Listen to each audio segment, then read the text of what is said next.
du machst viel Sport oder schwitzt viel und du möchtest trotzdem, dass der Kleber perfekt hält oder dein Haarsystem perfekt sitzt, dann ist dieses Video genau das Richtige für dich. Möchtest du mehr von diesen Videos sehen, dann musst du jetzt meinen Kanal abonnieren. Dieses Video ist ein Maxhold Sport Tutorial.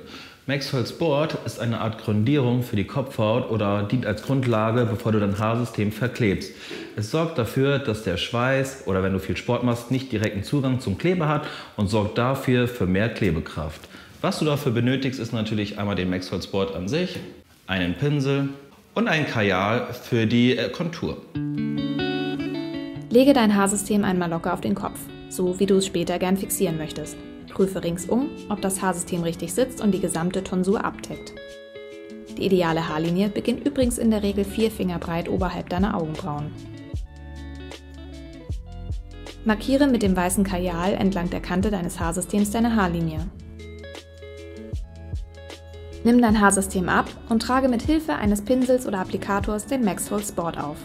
Dünn, flächig, auf die gesamte Kopfhaut und vorn bis kurz vor die Markierung.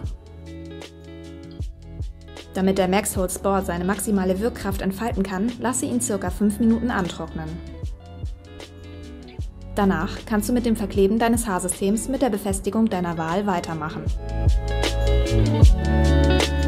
Mein Expertentipp ist für euch, wenn ihr keine Zeit habt, 24 Stunden nach dem Neuverkleben auf Sport zu verzichten, dann solltet ihr zu dem Maxhold Sport greifen, weil somit müsst ihr keine 24 Stunden warten.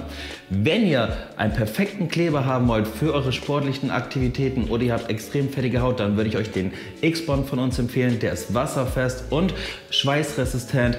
Den X-Bond sowie den Maxhold Sport findest du bei mir im Online-Shop.